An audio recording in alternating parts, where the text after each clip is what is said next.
Hi friends, welcome to Ranjana Sweet Home. இன்னைக்கு நம்ம சேனல்ல சூப்பரான பாலக் பன்னீர் ரெசிபி தான் பார்க்க போறோம். வீடியோக்குள்ள போறதுக்கு முன்னாடி இதுவரைக்கும் நம்ம சேனலை சப்ஸ்கிரைப் பண்ணாதவங்க ப்ளீஸ் சப்ஸ்கிரைப் பண்ணிக்கோங்க. கூட இருக்கிற பெல் பட்டனை கிளிக் பண்ணி ஆல்ங்கிற ஆப்ஷன் செலக்ட் பண்ணீங்கன்னா நம்ம சேனல்ல போடுற லேட்டஸ்ட் வீடியோஸை மிஸ் பண்ணாம பார்க்கலாம். வீடியோவை ஃபுல்லா பாருங்க. வீடியோ பிடிச்சிருந்ததுன்னா மறக்காம லைக் பண்ணுங்க, ஷேர் பண்ணுங்க, கமெண்ட் பண்ணுங்க. இப்போ வாங்க நம்ம வீடியோக்குள்ள போலாம். இப்போ ஃபர்ஸ்ட் இந்த பேன் வச்சிருக்கேன். அதை சூடு பண்ணிக்கோங்க. ஒரு 3/4 டம்ளர் அளவு தண்ணி சேர்த்துக்கலாம். பாலக்கீரை எடுத்திருக்கேன். இதை நல்லா 2 டைம்ஸ் தண்ணியில வாஷ் பண்ணி எடுத்து வச்சுக்கோங்க. இப்போ பாருங்க தண்ணியில பபிள்ஸ் வர ஸ்டார்ட் ஆயிடுச்சு. இப்போ நம்ம வாஷ் பண்ணி வச்ச கீரையை இதில் சேர்த்துக்கலாம். சேர்த்துட்டு இந்த கீரை நல்லா சுருங்கி வேகிற அளவுக்கு இதை நல்லா வேக வச்சு எடுத்துக்குவோம். மூடி எதுவும் போட வேணாம். கீரை சமைக்கும் போது மூடி போட்டால் கலர் வந்து மாறிடும். பாருங்க கீரை இப்போ நல்லா சுருண்டு வந்துடுச்சு.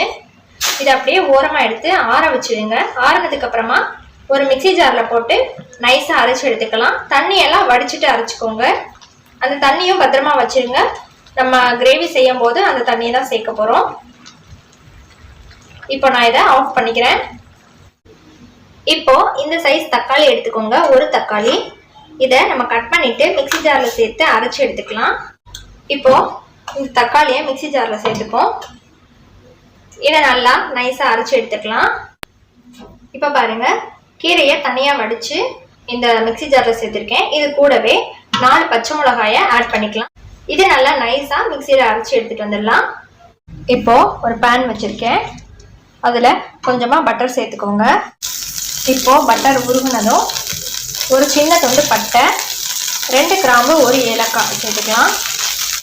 இது கூடவே ஒரு ஸ்பூன் சீரகம் சேர்த்துக்கோங்க. எல்லாம் நல்லா பொரிஞ்சதுக்கு அப்புறமா ஒரு பெரிய வெங்காயம் பொடிசா கட் பண்ணி வச்சிருக்கேன், அதை சேர்த்துக்கலாம். இப்போ வெங்காயம் நல்லா ஃப்ரை பண்ணிக்கோங்க. வெங்காயம் இந்த அளவுக்கு நல்லா ஃப்ரை ஆனதுக்கு அப்புறமா நம்ம ஒரு தக்காளி அரைச்சி வச்சோம் இல்லையா, அந்த பேஸ்ட்டை சேர்த்துக்கலாம். தக்காளி பேஸ்ட் பாதி வதங்கினதுக்கு அப்புறமா நம்ம தேவையான இஞ்சி பூண்டை சேர்த்துக்கலாம். 1 ஸ்பூன் இஞ்சி பூண்டு பேஸ்ட் சேர்த்துக்கிறேன். இப்போ இஞ்சி பூண்டு பச்சை வாசம் போகிறதுக்கும் தக்காளி ஃபுல்லாக வதங்கி வர்றதுக்கும் கரெக்டாக இருக்கும் டைமு. இப்போ இஞ்சி பூண்டு பேஸ்ட்டும் தக்காளியும் நல்லா வதங்கிடுச்சு. இப்போ நம்ம கிரேவிக்கு தேவையான மசாலா பொருட்கள் சேர்த்துக்கலாம். கொஞ்சமாக ஒரு 1/4 ஸ்பூன் அளவுக்கு மஞ்சள் பொடி சேர்த்துக்கோங்க. 2 ஸ்பூன் மல்லிப்பொடி சேர்த்துக்கோங்க. 1/2 ஸ்பூன் கரம் மசாலா, கொஞ்சமாக சில்லி பவுடர் சேர்த்துக்கோங்க. ஆல்ரெடி நம்ம பச்சை மிளகா கீரை கூட சேர்த்து அரைச்சிருக்கோம், அதனால மிளகாய் தூள் பார்த்துட்டு சேர்த்துக்கோங்க. மசாலாவை எண்ணெயில் வதக்கிட்டு கொஞ்சமாக தண்ணி சேர்த்துக்கலாம். இந்த மசாலா வாசம்லாம் போய் கொஞ்சம் எண்ணெய் பிரிய ஸ்டார்ட் ஆகட்டும். இப்போ பாருங்க மசாலா நல்லா வதங்கிடுச்சு. இப்போ நம்ம கீரை அரைச்சி வச்ச பேஸ்ட்டை இது கூட சேர்த்துக்கலாம். நம்ம கீரை வேக வச்ச தண்ணி இருக்குல்ல, அதையும் மிக்சி ஜார்லேயே ஊற்றி அதை நல்லா வாஷ் பண்ணி சேர்த்துக்கிறேன்.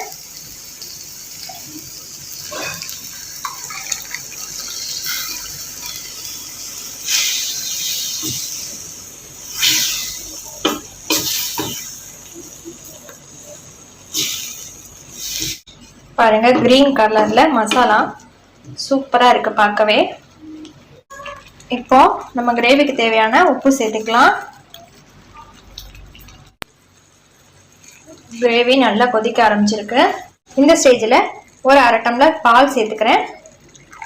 நீங்கள் ஃப்ரெஷ் க்ரீம் இருந்தால் ஃப்ரெஷ் க்ரீம் சேர்த்துக்கோங்க. அப்படி இல்லைன்னா பால் சேர்த்துக்கோங்க. டேஸ்ட்டுமே ரொம்ப சூப்பராக இருக்கும்.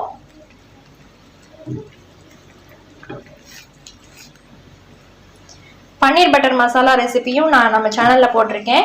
கீழே டிஸ்கிரிப்ஷனில் லிங்க் கொடுக்குறேன், தேவைப்பட்டால் நீங்கள் பார்த்துக்கோங்க. அதுலேயுமே நான் ஃப்ரெஷ் க்ரீமுக்கு பதிலாக பால் தான் ஊற்றி செஞ்சுருப்பேன். கிரேவி பாருங்க சூப்பராக கொதிச்சிடுச்சு. இப்போ பன்னீர் சேர்த்துக்கிறேன். வீட்டில் எடுத்து வச்ச பன்னீர் ஃப்ரீசரில் ஸ்டோர் பண்ணியிருந்தேன், அதை அப்படியே கிரேவியில் சேர்த்துக்கிறேன். பன்னீர் சேர்த்துட்டு ரொம்ப நேரம் கொதிக்க விட வேண்டாம். ஒரு 2 to 3 மினிட்ஸ் இருந்தால் போதும். ஃபைனலாக கொஞ்சமாக கசூரி மெத்தி எடுத்திருக்கேன், அதை கசக்கிட்டு அப்படியே கிரேவியில் சேர்த்துக்கலாம். இது ஒரு 2 மினிட்ஸ் அப்படியே இருக்கட்டும், அதுக்கப்புறமா கலந்து விட்டுக்கலாம். 2 மினிட்ஸ் ஆயிடுச்சு. நல்லா நம்ம ஊற்றின பட்டருமே சைடில் அப்படியே பிரிஞ்சு வருது. இதை நல்லா மிக்ஸ் பண்ணி விட்டுக்கலாம்.